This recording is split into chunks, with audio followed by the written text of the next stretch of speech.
भारत एक प्रायद्वीपीय देश है जो विभिन्न आश्चर्यजनक भू आकृतियों और प्रचुर मात्रा में प्राकृतिक संसाधनों से भरपूर है। भारत के भू आकृतियों के एक बड़े हिस्से में उपजाऊ मिट्टी, बहुत सारे खनिज और प्रचुर मात्रा में लकड़ी के साथ बड़े वन क्षेत्र शामिल हैं। आइए हम भारत के उन भौतिक विभाजनों के बारे में अधिक जानें जो हमारे देश को अद्वितीय बनाते हैं।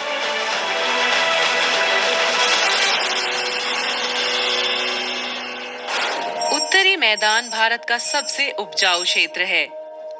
यहाँ कई महत्वपूर्ण फसलों की खेती की जाती है, जैसे चावल, गन्ना, जूट और गेहूं। इन मैदानों के दक्षिण में प्रायद्वीपीय पठार स्थित है, जो आकार में लगभग त्रिकोणीय है। ये भारत के सबसे पुराने और सबसे स्थिर भूभाग में से एक है। इस क्षेत्र में कोयला और लौह अयस्क के समृद्ध खनिज भंडार हैं। प्रायद्वीपीय पठार के उत्तर पश्चिम में अरावली पर्वतमाला स्थित है, जो भारत के सबसे पुराने पर्वतों में से एक है। अरावली के साथ साथ विंध्य और सतपुड़ा की पर्वत श्रृंखलाएं हैं, जो इस क्षेत्र का शानदार दृश्य प्रदान करती हैं। नर्मदा और तापी नदियां इस प्रायद्वीपीय पठार से होकर बहती हैं और सुंदर घाटियों के निर्माण में योगदान करती हैं। ये दोनों नदियां पश्चिम की ओर बहती हुई अरब सागर में मिल जाती हैं। प्रायद्वीपीय पठार के पश्चिम में हम पश्चिमी घाट देखते हैं, जिसे सह्याद्री के नाम से भी जाना जाता है। पश्चिमी घाट निरंतर पहाड़ों की एक श्रृंखला से बना हुआ है और ये कई नदियों का उद्गम स्थान है। इस बीच पूर्वी घाट प्रायद्वीपीय पठार के पूर्वी भाग की सीमा पर स्थित है। पूर्वी घाटों को महानदी, गोदावरी, कृष्णा और कावेरी जैसी कई नदियों द्वारा विच्छेदित किया गया है। इसलिए ये पर्वत श्रृंखला तुलनात्मक रूप से अलग-अलग फैली हुई हैं।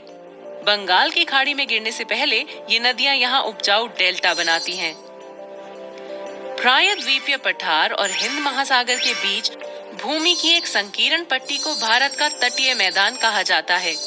इनमें से पश्चिमी तट मैदान बहुत संकरे हैं और इसके विपरीत पूर्वी तटीय मैदान अपेक्षाकृत चौड़े हैं। गोवा, कोवलम, कन्याकुमारी और पुदुचेरी जैसे कुछ प्रसिद्ध पर्यटन स्थल इस क्षेत्र में स्थित हैं। भारत का भौतिक विभाजन यहीं समाप्त नहीं होता है। हिंद महासागर में भारत के द्वीप समूह भी स्थित हैं। लक्षद्वीप द्वीप समूह द्वीपों का एक समूह है, जिसमें 36 प्रवाल द्वीप भी शामिल हैं। ये केरल के तट से दूर अरब सागर में स्थित है। बंगाल की खाड़ी में भारत के दक्षिण पूर्व की ओर द्वीपों का एक और समूह स्थित है, जिसे अंडमान और निकोबार द्वीप समूह कहते हैं। ये दो द्वीप समूह मिलकर भारत की एक अनोखी भौतिक आकृतियों का निर्माण करते हैं।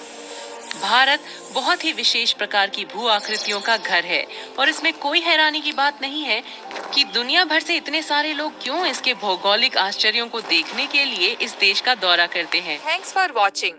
प्लीज कमेंट और लाइक करें और चैनल को सब्सक्राइब करना ना भूलें। मिलते हैं नेक्स्ट वीडियो में।